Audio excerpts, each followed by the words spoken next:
ఓం శాంతి. ఓం శాంతి. ఓం శాంతి. శాంతి. ఓం శాంతి. శాంతి. అందరూ బాబా స్మృతిలో ఉన్నారా?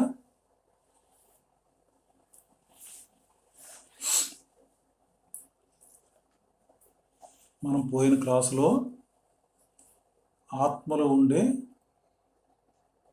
సూక్ష్మేంద్రియాలు, మనస్సు, బుద్ధి, సంస్కారం, వాటి గురించి విన్నాం.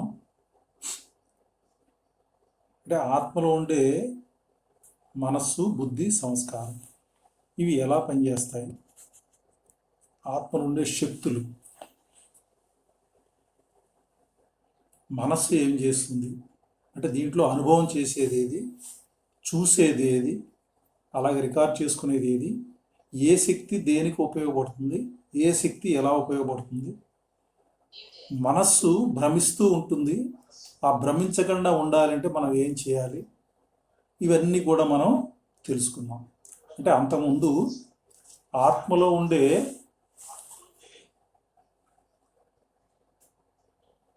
ఈ 7 గుణాలు ఏవైతే ఉన్నాయో పరమాత్మ వచ్చి వాటిని ఎలా స్థాపన చేస్తున్నారు అంటే ఆత్మ పోగొట్టుకున్న దివ్య గుణాలని, శక్తుల్ని పరమాత్మ ఎలా స్థాపన చేస్తున్నారు అంటే జ్ఞానం చెప్తూ స్థాపన చేస్తున్నారు. ఆ జ్ఞానం ద్వారా అన్నీ ఎలా వస్తాయి అనేది ఆత్మ శక్తులు, గుణాలు అనే క్లాసులో నేర్చుకున్నాం. అలాగే ఆత్మలో ఉండే మనస్సు, బుద్ధి, సంస్కారం ఈ 3 ఎలా పనిచేస్తాయి, ఏ శక్తి ఎటువంటిది, ఈ మూడిట్లో ఏ సూక్ష్మ ఇంద్రియం ఎలా పనిచేస్తుంది, ఈ విషయాలు నేర్చుకుందాం.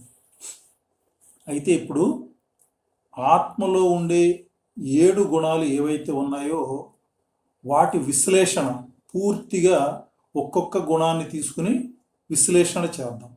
అంటే ఎందుకంటే ఆత్మలో ఉండే ఈ 7 శక్తులు, గుణాలు ఏవైతే ఉన్నాయో ఇవి ఈ మూల గుణాలు ఆత్మ పోగొట్టుకోవడం ద్వారా కలిగి పతిత ప్రపంచంలో కిందకు వచ్చేసింది. ఇప్పుడు పరమాత్మ వచ్చారు, పరమాత్మ వచ్చి సత్యయుగి రాజ్య స్థాపన చేయడానికి అవతరణ చేశారు. మరి అవతరణ చేసిన పరమాత్మ ఈ సత్యయుగి రాజ్య స్థాపన చేయాలి అంటే ఈ 7 గుణాలని ఆత్మలో పూర్తిగా నింపాలి.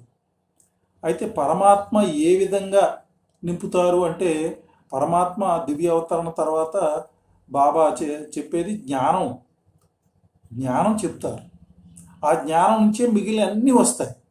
అవి ఎలా వస్తాయి అయితే ఈ జ్ఞానం కానీ మిగిలిన దివ్య గుణాలు కానీ ఈ ఆత్మలో ఉండే మనసు, బుద్ధి, సంస్కారాల్లో ఎలా నిక్షిప్తం అవుతాయి, దేంట్లో నిక్షిప్తం అవుతాయి, ఎలా బిహేవ్ చేస్తాయి, ఈ విషయాలన్నీ కూడా మనం పూర్తిగా ఇప్పుడు తెలుసుకుందాం.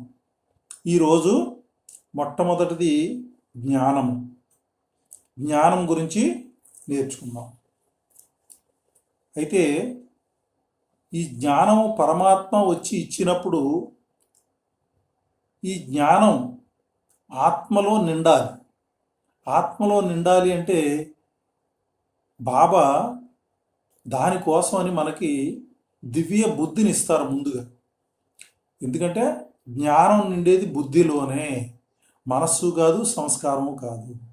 జ్ఞానం ఉండేది బుద్ధిలోనే.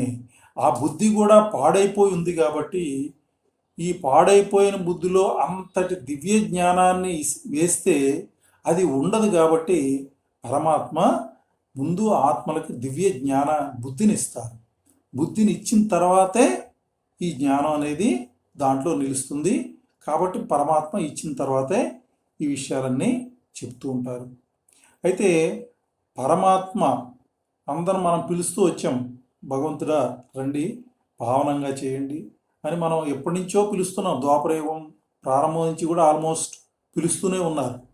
అయితే పరమాత్మ ఎప్పుడు పిలిచినా కానీ డ్రామానుసారంగా ఎప్పుడు రావాలని నిర్ణీతమై ఉందో దాని ప్రకారమే సంగమ యుగంలో మాత్రమే పరమాత్మ వచ్చారు.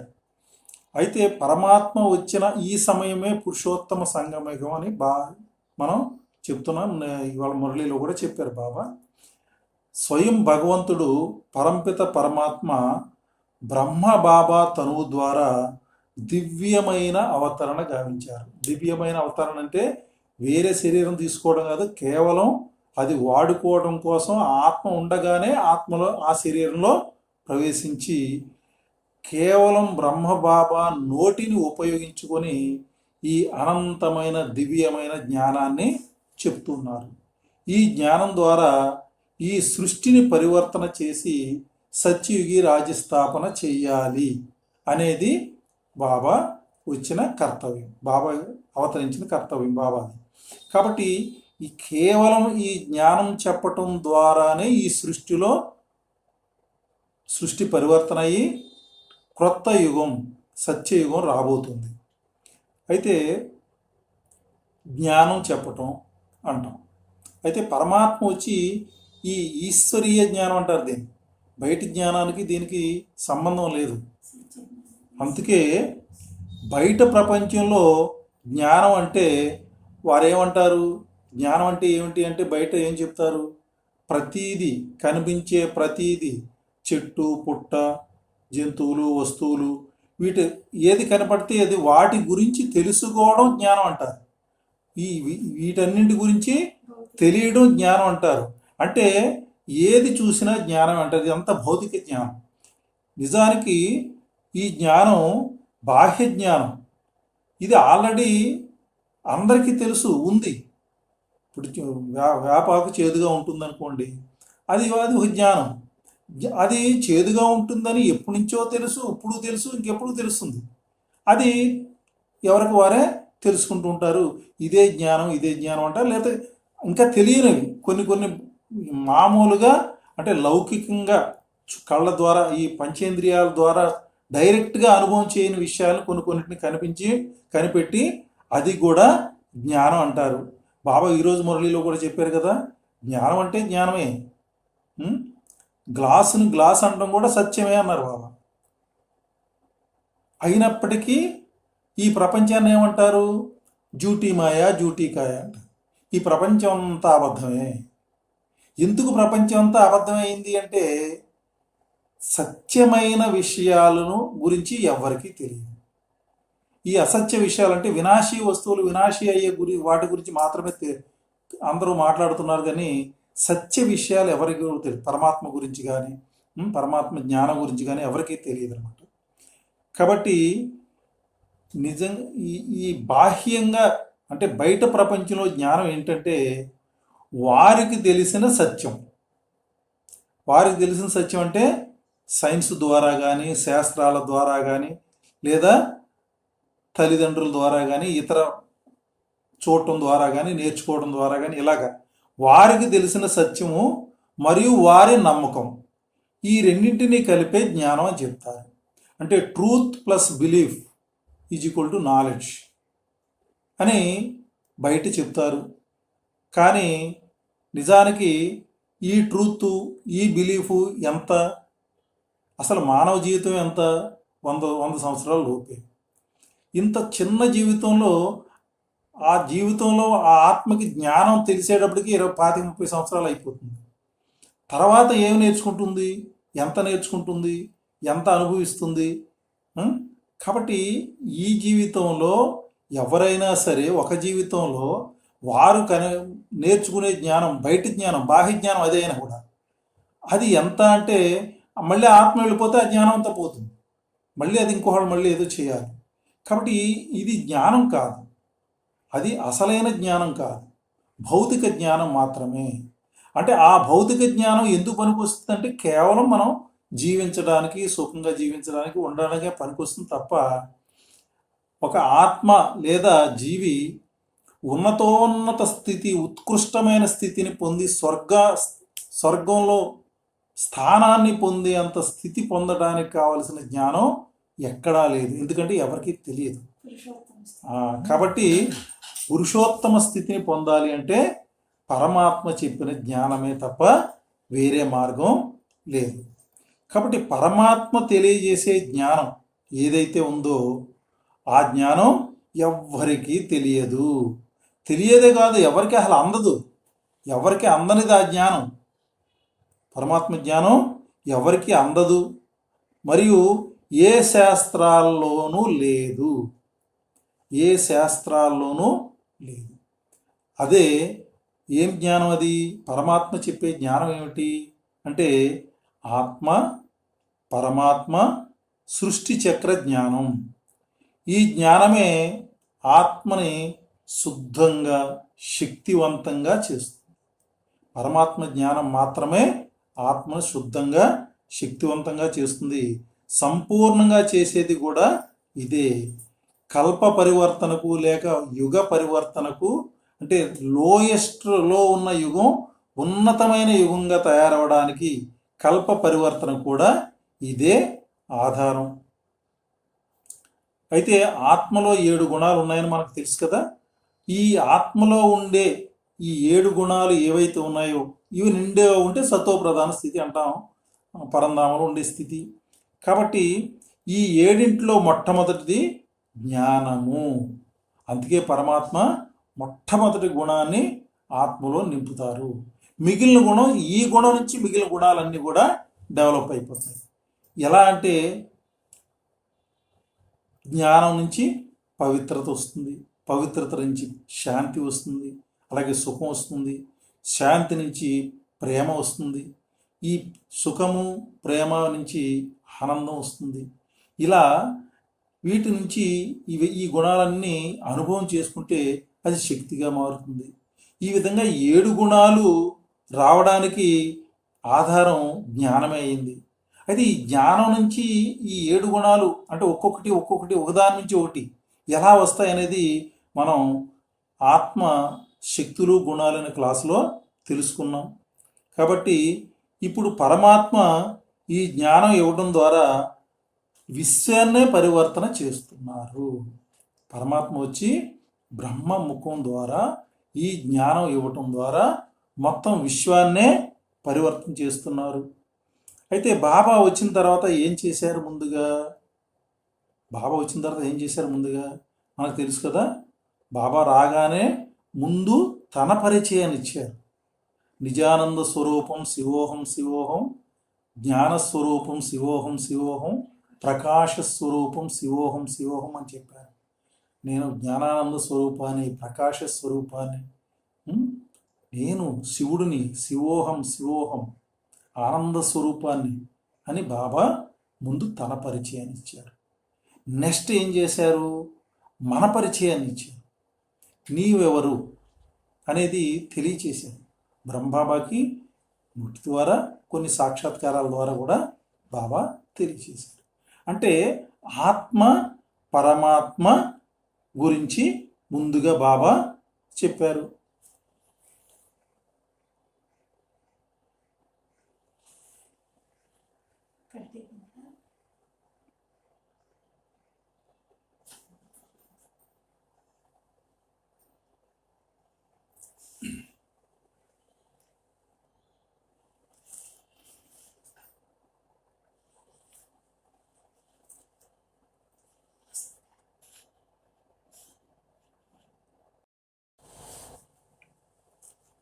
అయితే ఈ 2 చెప్పిన తర్వాత బాబా మనకి దివ్య బుద్ధిని ఇచ్చారు. పరమాత్మ తన పరిచయాన్ని చెప్పారు, మన పరిచయాన్ని చెప్పారు, ఆత్మకి దివ్య బుద్ధిని ఇచ్చారు. దివ్య బుద్ధిని ఇచ్చిన తర్వాత ఈ జ్ఞానం చెప్పడం ప్రారంభించారు. అయితే ఇక్కడ ముందుగా బాబా తన పరిచయాన్ని మన పరిచయాన్ని ఇచ్చారు. ఎందుకంటే ఎవరు చెప్తున్నారు, ఎవరికి చెప్తున్నారని తెలిస్తే తప్ప ఈ జ్ఞానం మన బుద్ధిలో పూర్తిగా ఇమడదు. అందుకే బాబా ముందుగా తన పరిచయాన్ని మన పరిచయాన్ని ఇచ్చి ఈ జ్ఞానాన్ని చెప్తున్నారు. కాబట్టి జ్ఞానం అంటే ఏమిటి? పరమాత్మ ఇస్తున్న జ్ఞానం అంటే ఏమిటి అంటే పరమాత్మ ఇస్తున్న జ్ఞానము ఈ సృష్టి యొక్క ఆది మధ్యాంత రహస్యాలు. అంతేకాకుండా ఎంతో సతో ప్రధానమైన ఆత్మ తమో ప్రధానంగా ఎలా అయిపోయింది, అలాగే తిరిగి ఆ ఆత్మ అంటే ఏ విధంగా కలిగి తమో ప్రధాన స్థితిలో ఉన్న ఆత్మ తిరిగి సత్యయుగి సతో ప్రధాన చక్రవర్తి స్థితిని పొందగలదో తెలియజేసేది ఈ జ్ఞానం. అందుకే బాబా ఒక మురళిలో అన్నారు, ఆత్మ గురించి పరమాత్మ గురించి చెప్పడం ఒకటే జ్ఞానం కాదు, సృష్టి యొక్క ఆది మధ్యాంత రహస్యాలు, అలాగే ఆత్మ సతో ప్రధాన స్థితి నుంచి తమోకి, తమో నుంచి సతోకి ఎలా మారుతుంది, ఎంత సమయం పడుతుంది, ఈ విషయాలన్నీ తెలియజేయడం జ్ఞానం అని చెప్పారు. అయితే పరమాత్మ చెప్పే జ్ఞానం అనంతమైనది. ఈ జ్ఞానం చాలా అనంతమైనది. అందుకే బాబా చాలాసార్లు మనం చెప్పడం జరిగింది, మొత్తం సముద్రం అంతా సిరాగాను, కలపంతా అడవంతా కలపంతా కూడా పెన్నగా చేసి రాసిన తరగదు అని చెప్పారు. కాబట్టి జ్ఞానం అంత మహాసాగరం. అందుకే జ్ఞానాన్ని సాగరం అని కూడా అంటారు. కాబట్టి ఈ జ్ఞానం అయితే పిల్లలైన మీరు రోజు వింటున్నాం. ఎప్పటి నుంచి 1936 నుంచి బాబా వచ్చిన దగ్గర నుంచి జ్ఞానం చెప్తూనే ఉన్నారు. ఎన్నో ఎన్నో ఎన్నో ఎన్నో విషయాలు క్లాసులు చెప్పడం చేయడం జరిగింది. కాబట్టి ఈ జ్ఞానం గురించిన ఎక్కువ విషయాలు చెప్పాలంటే ఎన్నైనా చెప్పొచ్చు, అలా వెళుతూనే ఉంటుంది. కానీ జ్ఞానం గురించి అందరికీ తెలుసు కాబట్టి ఈ జ్ఞానం గురించి ముఖ్యమైన కొన్ని పాయింట్లు మాత్రమే మనం తెలుసుకుందాం. ఆ కొన్ని పాయింట్ల తర్వాత మళ్ళీ తర్వాత గుణం ఏదైతే ఉందో దాంట్లోకి షిఫ్ట్ అయిపోయి వెళ్ళిపోదాం. అయితే పరమాత్మ ఈ జ్ఞానం ద్వారా మనకి ఏం నేర్పిస్తున్నారు అంటే, జ్ఞానంలో పరమాత్మ ఏం చెప్తున్నారు, ఈ జ్ఞానం ద్వారా పరమాత్మ మన స్వధర్మం ఏమిటి, అలాగే మన స్వదేశం ఏమిటి, మన స్వరూపం ఏమిటి, మన సుకర్మ ఏమిటి, మన స్వలక్ష్యం ఏమిటి, స్వలక్షణాలు ఏమిటి, ఇవన్నీ కూడా బాబా తెలియజేశారు. అంటే అసలు మనం ఎవరు, ఏం చేయాలి, అసలు ఎందుకు, ఎన్ని విషయాలు మనకి బాబా చెప్పారు.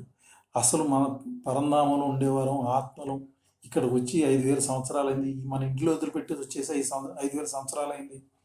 ఇప్పుడు మన లక్ష్యం ఏమిటి, మన లక్షణాలు ఏంటి, మన కర్మలు ఏంటి, ఏ కర్మ అకర్మ, ఏ కర్మ సుకర్మ, ఏ కర్మ వికర్మ, ఈ అన్నింటి జ్ఞానం బాబా బాగా మనకి జ్ఞానం ద్వారా తెలియజేశారు. కాబట్టి ఈ జ్ఞానం అంటే ఏంటంటే ఇవన్నీ తెలుసుకోవడమే జ్ఞానము. కాబట్టి ఇవన్నీ మనం బాబా ద్వారా తెలుసుకున్నాం. కావున జ్ఞాన శక్తి ద్వారా మనకి అంత సులభం అయిపోయింది. ఎందుకంటే మనకు తెలుసు ఏది కరెక్టు, ఏది కాదు, ఏది చేయాలి, ఏది చేయకూడదు, అన్నీ తెలుసు. కాబట్టి మనకు జీవితం చాలా సులభంగా, చాలా ఈజీగా తయారైపోయింది. అంతేకాదు అసంభవం సంభవం అయిపోయింది. ఎవరైతే ఈ ప్రపంచంలో ఉన్న వారందరూ కూడా ఇది అసంభవం తలిచారో అది మనకి సంభవం అయిపోయింది. ఈ జ్ఞానం అంటే ఏమిటి అంటే, జ్ఞానం ఒక ప్రకాశం. అంటే అజ్ఞాన అంధకారంలో కొట్టుమిట్టాడుతున్న ఆత్మలకి ఈ జ్ఞానం ఒక ప్రకాశం, ఒక వెలుతురు. చీకట్లో మగ్గిపోతున్న వారికి వెలుతురు వస్తే ఎలా ఉంటుంది చూడండి, ఆ వెలుతురు ఎంత ఆనందపడిపోతారు బయట కిటికీలు తీసి చూసేటప్పటికి. కాబట్టి ఈ జ్ఞానం ప్రకాశం, ఈ జ్ఞానం ఒక సంపద, ఈ జ్ఞానం ఒక భాగ్యం, ఈ జ్ఞానమే ఒక మార్గం, దిశానిర్దేశం చేసేది. ఆత్మకి దిశానిర్దేశం చేసే మార్గం. ఆత్మ తన ఇంటికి, తన తండ్రి దగ్గరికి వెళ్ళడానికి దారి చూపించే దారి ఈ జ్ఞానం. అంతేకాదు ఇది స్వపరివర్తనకు ఆధారం, విశ్వపరివర్తనకు కూడా ఆధారం. జ్ఞానం అంటే భగవంతుని శ్రీమతం.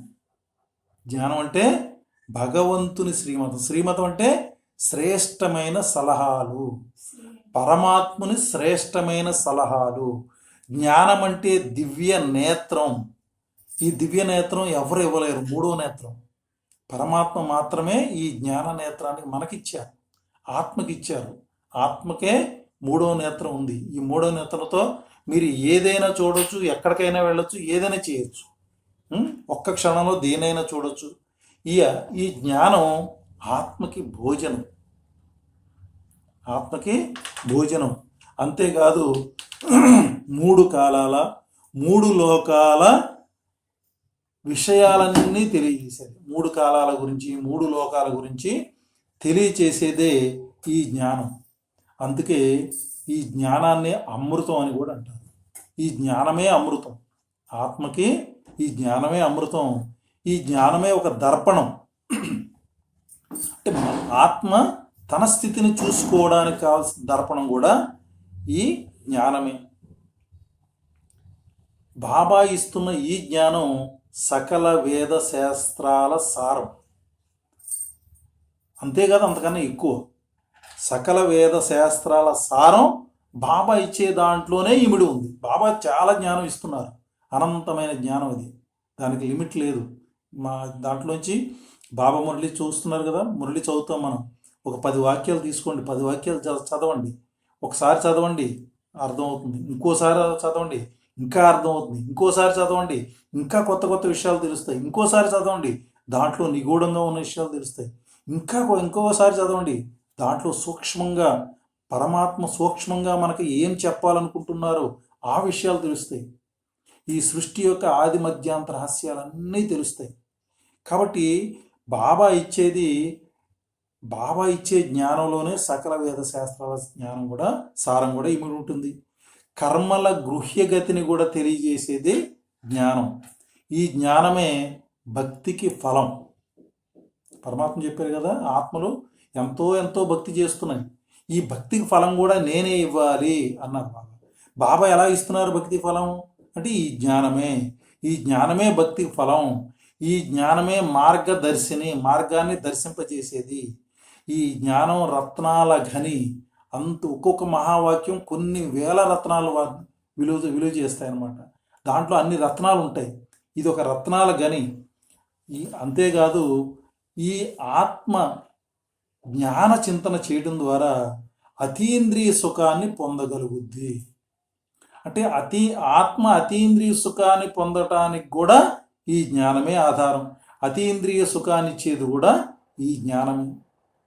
ఇక జ్ఞానం అంటే అజ్ఞాన అంధకారాన్ని పోగొట్టి జ్ఞాన ప్రకాశంలోకి తీసుకెళ్ళి, అజ్ఞాన అంధకారాన్ని పూర్తిగా తొలగించి, ఏదైతే ఇంతవరకు మనం అదే జ్ఞానం అనుకుని అజ్ఞానంలో మునిగిపోయి ఉన్నామో, ఈ అజ్ఞానాన్ని అంతా తొలగించి జ్ఞాన ప్రకాశంలోకి తీసుకువెళ్ళేది, మరజీవ జన్మగా చేసేది. అంటే మరజీవ జన్మ గురించి ఎవరికి తెలియదు. పరమాత్మ వచ్చారు, మనకి కొత్తగా మరజీవ జన్మ ఇచ్చారు. ఎంత విశేషమైన జన్మ చూడండి. అంటే ఇక్కడ ఏమిటంటే మనం జీవించే ఉంటాం, కానీ మరణించిన స్థితి ఎటువంటిదో ఆ స్థితిని లోన అనుభవం చేస్తాం. అంటే అంత ఆనందంగా ఉంటాం అన్నమాట, అంత అతీతంగా ఉంటాం, అంత ప్రియంగా ఉంటాం. కాబట్టి మరజీవ జన్మలుగా చేసేది ఇదే. అలాగే పరచింతన ముక్తులుగా చేసేది ఇదే. పరచింతన ముక్తులుగా చేసేది కూడా ఇది. ఎంతోమంది ఎంతో పరచింతనలో కొట్టుకుపోతున్నారు జనాలు, దాని నుంచి ముక్తులు అవ్వాలి. పరచింతన ముక్తులుగా చేసేది కూడా ఇదే. ఈ జ్ఞానమే ఈశ్వరీయ పాలన. జ్ఞానం అంటే ఏమిటి? ఈశ్వరీయ పాలన. ఈశ్వరుడు మనల్ని పాలిస్తున్నారు ఈ జ్ఞానంతో. అంటే ఆత్మల్ని పాలిస్తున్నారు. ఎలా పాలిస్తున్నారు? ఈ జ్ఞానమే స్నానం, ఈ జ్ఞానమే భోజనం, ఈ జ్ఞానమే మనకు అన్నీ కదా. ఈ జ్ఞానంతో పరమాత్మ ఆత్మను తన ఒళ్ళో పెట్టుకుని చక్కగా పాలన చేస్తున్నారు. ఈ జ్ఞానమే వరదానాలు. పరమాత్మ ఇచ్చే వరదానం ఈ జ్ఞానమే. ఈ జ్ఞానంలోనే అన్ని వరదానాలు నిండి ఉన్నాయి. ఆత్మకు కావాల్సిన వరదానాలన్నీ ఈ జ్ఞానంలో ఉన్నాయి. అంతేకాదు, భగవంతుడు పిల్లలకి ప్రియ స్మృతులు నమస్తే చెప్పేది కూడా ఈ జ్ఞానమే. అంతే కదా, భగవంతుడు ప్రియ స్మృతులు చెప్తున్నారు, నమస్తే చెప్తున్నారు. అదంతా ఎక్కడుంది? ఈ జ్ఞానంలోనే ఉంది. రోజు చెప్తున్నారు. ఇవాళ అన్నారు కదా బాబా, నేను నమస్తే చెప్తే తప్ప పిల్లలు నమస్తే చెప్పట్లేదు నాకు అంటున్నారు. అంటే అందుకే మనం డబుల్ ఆ, బాబా అయినా అది కరెక్టే అంటారు బాబా, ఎందుకంటే మీరు డబల్ పూజనీయులు, ఆ, అందుకే నేను మీకు సేవకుడిని అంటారు బాబా. కాబట్టి ఇక్కడ బాబా ప్రియ స్మృతులు నమస్కారాలు చెప్పేది కూడా ఈ జ్ఞానమే. ఈ జ్ఞానం ఒక శక్తి, అందుకే ఈ జ్ఞానాన్ని ఏమన్నారు? ఖడ్గం అన్నారు. ఈ జ్ఞానం కూడా ఒక శక్తి. ఈ శక్తి కాబట్టే బాబా ఈ జ్ఞానాన్ని ఖడ్గం అన్నారు. ఖడ్గంతో ఏం చేయాలి? మాయపై మనం విజయం పొందుతాము. ఈ జ్ఞాన ఖడ్గం ద్వారా మాయపై విజయం పొందుతాము. బాబా ఇంకో విషయం కూడా చెప్పారు. అయితే ఈ జ్ఞాన ఖడ్గానికి యోగం అనే పదును ఉండాలి అని కూడా చెప్పారు. నిజమే, యోగం అనే పదును కూడా ఉండాలి. కానీ అసలు జ్ఞానం అనే ఖడ్గమే లేకపోతే యోగం అనే పదును ఎక్కడి నుంచి వస్తుంది? కాబట్టి ఈ జ్ఞానమే నిజానికి మాయని జయించడానికి కావలసిన బాబా అంటారు ఖడ్గం. ఈ ఖడ్గంతోనే మాయపై విజయం పొందవచ్చు. అలాగే ఈ జ్ఞాన శక్తితో మనం పూర్తిగా నిశ్చింతగా మాయను దగ్గర రాకుండా నిశ్చింతగా ఉండవచ్చు. ఇంకా బాబా ఏం చెప్పారు? జ్ఞానం అంటేనే ఒక డాల్ అని కూడా చెప్పారు. అంటే డాల్ అంటే బాబా జ్ఞానం డ్రామా గురించి కూడా చెప్పారు. ఈ జ్ఞానమే ద్వారానే డ్రామా విలువ అంటే ఏంటో మనకు తెలిసింది. డ్రామా అంటే డాల్, అంటే ఒక చేతిలో కత్తి, రెండో చేతిలో డాల్. డాల్ దేనికి ఉపయోగిస్తారు? ఖడ్గంతో మాయపై మనం విజయం పొందుతాము. ఈ డాలుతో మాయ నుంచి మనం రక్షించుకుంటాం, రక్షణకు ఉపయోగపడుతుంది. కాబట్టి ఆత్మకి రక్షణ కల్పించేది కూడా ఈ జ్ఞానమే. ఇక జ్ఞానశక్తి ద్వారా బాబా చెప్పారు, మన అనాది ఆది స్వరూపమైన స్వరూపం పవిత్ర స్వరూపమైందని మనకు తెలిసింది. జ్ఞానం ద్వారానే మనకి నా యొక్క ఆది స్వరూపం అనాది స్వరూపం పూర్తిగా సంపూర్ణ పవిత్రత అని తెలిసింది. ఈ స్మృతి అంటే ఈ తెలియడం, ఈ గుర్తు రావడం, ఇది నన్ను సమర్థవంతంగా చేసింది. ఆత్మలందరూ సమర్థవంతంగా అయిపోయారు. ఈ సమర్థవంతంగా చేసడమే కాకుండా ఏ పవిత్రత అయితే నా ఒరిజినల్ గుణము, ఆది అనాది గుణము, ఆ గుణాన్ని ఆచరించడం సహజం కూడా అయిపోయింది. అంటే ఈ జ్ఞానం ద్వారానే పవిత్రతని ఆచరించడం, పవిత్రత పాలన చేయడం సహజమైపోయింది. అటువంటి సమర్థత వచ్చేసింది ఆత్మకి. కాబట్టే బాబా జ్ఞానం చెప్తున్నారు అంటే ఈ జ్ఞానం ద్వారా ఇమ్మీడియట్గా వచ్చేది పవిత్రత. పవిత్రతే కాదు, పవిత్రతని ఆచరించే సమర్థత. ఆ సమర్థతే కాదు, సహజంగా ఆచరించే సమర్థత. ఈ రెండు కూడా జ్ఞానం ద్వారానే ఆత్మకి వచ్చాయి.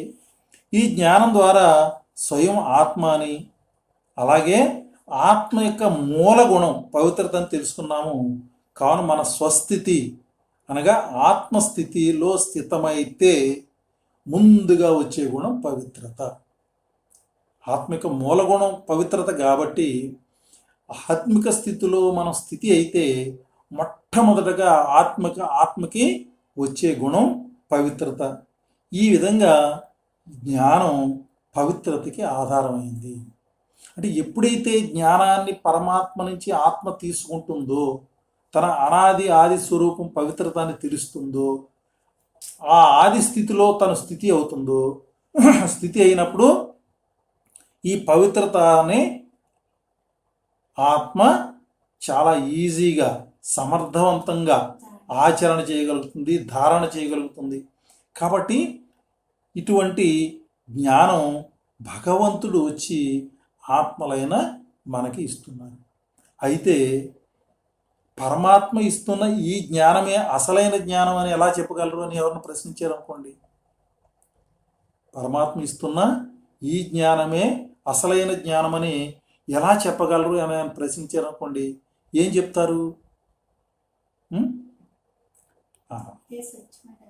ఇదే సత్యమైన జ్ఞానం అని చెప్పాలి అంటే భగవంతుడు జ్ఞానసాగరుడు. అటువంటి జ్ఞానసాగరుడు ఇస్తున్న జ్ఞానం ఏదైతే ఉందో, ఒక్కసారి ఈ జ్ఞానాన్ని పొందిన తర్వాత మన అన్ని వెతుకులాటలు బంద్ అయిపోతాయి. భగవంతుడి గురించి ఇంతకుముందు వెతుకునేవారు, ఇక వెంకటేశ్వర స్వామి కాదు ఆంజనేయ స్వామి అని, ఆంజనేయ స్వామి కాదు రాముడు అని, రాముడు కాదు కృష్ణుడని, లేదా కాశీలో అని, ఇంకోటని, ఇక్కడని, అక్కడని తిరిగేవాళ్ళం. ఎక్కడున్నాడు ఎక్కడున్నాడు ఎక్కడున్నాడు, కనిపించడేంటి, రాడేంటి, రా రా అని పిలుస్తున్నావు, రాలేదు, కనిపించలేదు. ఏ జ్ఞానం అయితే భగవంతుడు ఇస్తున్న జ్ఞానం, ఏ జ్ఞానం అయితే ఆత్మ పొందిన తరువాత తన యొక్క భటకన అంతా వెతుకులాట్లన్నీ బంద్ అయిపోతాయో ఆ జ్ఞానం సత్యమైన జ్ఞానం. కాబట్టి పరమాత్మ భగవంతుడు వచ్చి చెప్తున్న ఈ జ్ఞానమే సత్యమైన జ్ఞానం. అందరికీ చెప్పండి, ఇదే సత్యమైన జ్ఞానం. ఇంకొకటి కూడా చెప్పవచ్చు. ఇంకోటి ఏంటంటే, ఎవరైతే మొత్తం విశ్వం ప్రపంచమంతా కూడా ఎవరైతే ఇది అసంభవం అని అన్నారు, దేని అసంభవం అన్నారు? గృహస్థులో ఉంటూ, గృహస్థాశ్రమంలో ఉంటూ పవిత్రంగా ఉండడం అసంభవం అని చెప్పారు. ఎవరైతే ఇది మొత్తం అసంభవం అన్నారు, ఆ అసంభవమే సంభవం అయిపోవడం ఈ జ్ఞానం పరమాత్మ జ్ఞానం అనడానికి ఉదాహరణ, నిదర్శనం. మనం ఎంతోమందిని చూస్తున్నాం కదా, గృహస్థ వ్యవహారంలో ఉంటున్నారు, పవిత్రంగా ఆశ్రమం, గృహస్థాశ్రమం నడుస్తోంది, కానీ పవిత్ర గృహస్థాశ్రమం అయిపోయింది. బాబా అన్నారు గృహస్థి కూడా కాదు, బాబా ఆశ్రమం అది. కాబట్టి ఎవరైతే అసంభవం అన్నారో అది కూడా సంభవం అవటమే ఇది పరమాత్మ జ్ఞానం అనడానికి గుర్తు. ఇది ఒక్కడి నుంచి మనం చెప్పగలగాలి. అయితే ఈ జ్ఞానం బాబా అన్నారు, ఈ జ్ఞానం కేవలం దివ్య బుద్ధిలోనే నిలుస్తుంది.